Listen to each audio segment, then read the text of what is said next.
What if the door that closed in front of you wasn't the end of your story, but the time God used to prepare the one who was actually supposed to walk through it? Because here's what nobody tells you when you're standing in front of a closed door, crying. You think you missed your chance. You think the silence means you've been forgotten. You think that if you had done something differently, said something differently, prayed a different way, that door would still be open. But what if, while you were grieving that closed door, God was already preparing the house on the other side to receive someone, or something, you didn't even know you needed yet? Because sometimes, rejection isn't the end of the story, it's just the pause between two chapters. And that pause, as painful as it feels while you're living through it, is never empty. It's full of things you won't understand until later, when you finally look back and see the whole picture. Maybe you've already asked God why it had to hurt so much.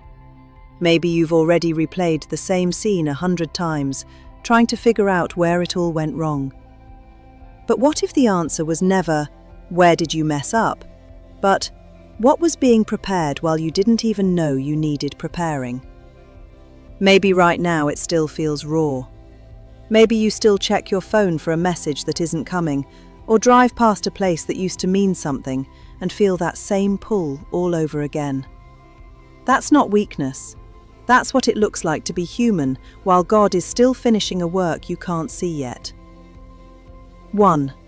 Every closed door has a purpose you only understand later. Isaiah 55:8 says, "For my thoughts are not your thoughts, neither are your ways my ways, saith the Lord."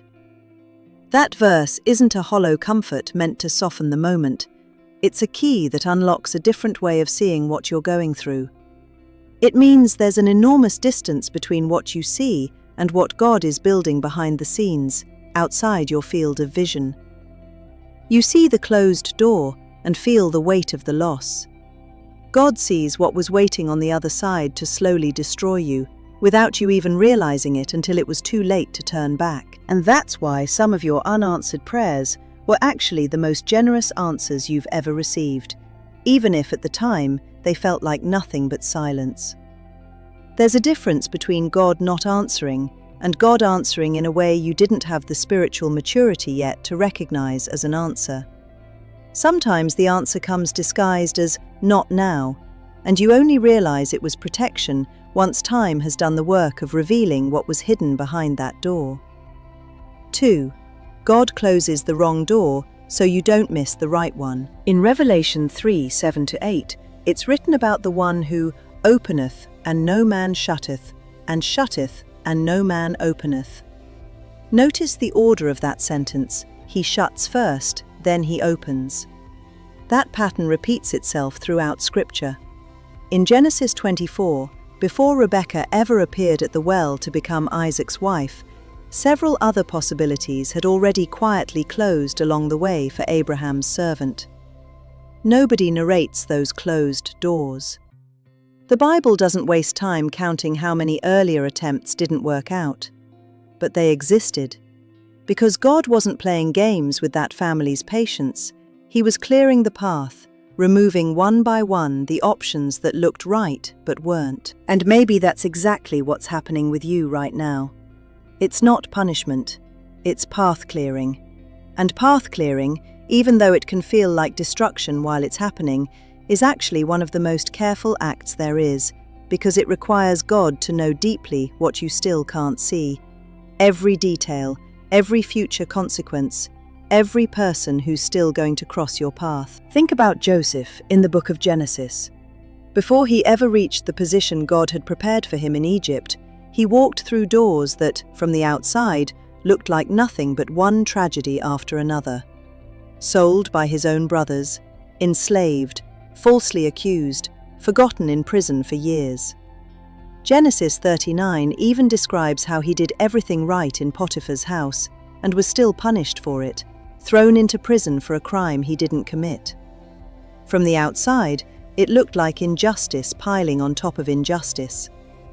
Genesis 41 shows that it was exactly out of that place of apparent abandonment that he was called to become second in command over all of Egypt. None of those closed doors were wasted. Each one shaped something in him that he would need later: discernment, humility, the capacity to manage abundance without losing himself in it. 3. Waiting time is not wasted time, it's preparation time. Ecclesiastes 3:1 says, "To everything there is a season, and a time to every purpose under the heaven." That includes the season of the closed door. It includes the time you felt forgotten, overlooked, like your prayer had gotten lost somewhere between earth and heaven. Because while you were waiting on the outside, something was being formed inside you. Patience you didn't have before, discernment you didn't have before, clarity about what you actually deserve that you simply didn't possess before that specific pain. Proverbs 16:9 reinforces this. "A man's heart deviseth his way, but the Lord directeth his steps." You may have planned to walk through that specific door with all the care and all the faith you had available. But God was already directing your steps somewhere else. He just rarely warns you ahead of time, because if he did, you'd probably try to negotiate, argue, or force the old path to keep working, even while deep down knowing it had already served its purpose. Think also about David. In 1 Samuel 16, he had already been anointed king by Samuel. The promise already existed. But between the anointing and the throne, he spent years hiding in caves, running from Saul, with no visible guarantee that the promise would ever come true. That season of waiting wasn't a mistake in God's plan. It was exactly where David learned to trust when there was no evidence at all, to lead men through impossible situations, to write the Psalms that still hold people together in their own seasons of waiting today. 4. What felt like loneliness was actually preparation to recognize the right thing when it arrived. Here's the part that's hardest to accept. If that door had stayed open, you might never have developed the discernment you needed to recognize the person, the opportunity, or the path that was actually yours. In Ruth 2, Ruth wasn't out looking for a husband. She was simply being faithful where she was, working in Boaz's field, without even knowing who he was or what that encounter would mean for the rest of her life. And it was exactly that season of quiet, unglamorous faithfulness, with no guarantees attached, that positioned her to recognize, when the right moment came, that this was different from anything she had known before. You don't recognize what's right while you're still obsessed with what was closed. You only recognize it once you finally let go of the handle and free your hands to receive something new. And that doesn't happen all at once. It happens in layers, slowly, usually without you noticing the exact moment you stopped looking back and started looking forward. It's a quiet process, almost invisible while it's happening, and it only becomes clear once you're already standing on the other side of it. 5. God doesn't close doors to leave you empty. He closes them to leave you available. Romans 8:28 says that all things work together for good to them that love God. Not some things, all things, including the no you received, including the person who walked away without an explanation, including the opportunity that looked perfect on paper but never actually came together. Because a heart still attached to a closed door has no free space left for what's about to knock on the other side. And God knows that better than anyone. He knows the limits of the human heart. And He knows it can't hold on to two things at once: what needs to be released and what's about to arrive.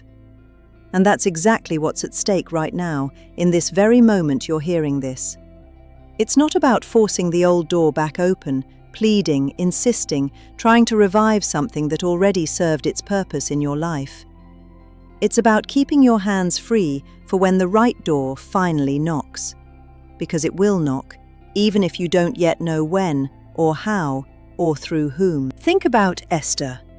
Before she ever stood before the king, other women had already been brought forward and dismissed.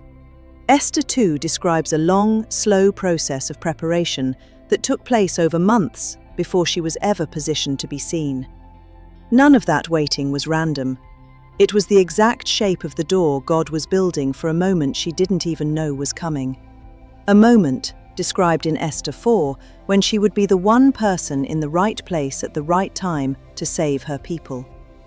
She didn't force her way into that room, she was positioned for it, quietly, long before she understood why. 6. The time between the closed door and the right door also has a purpose.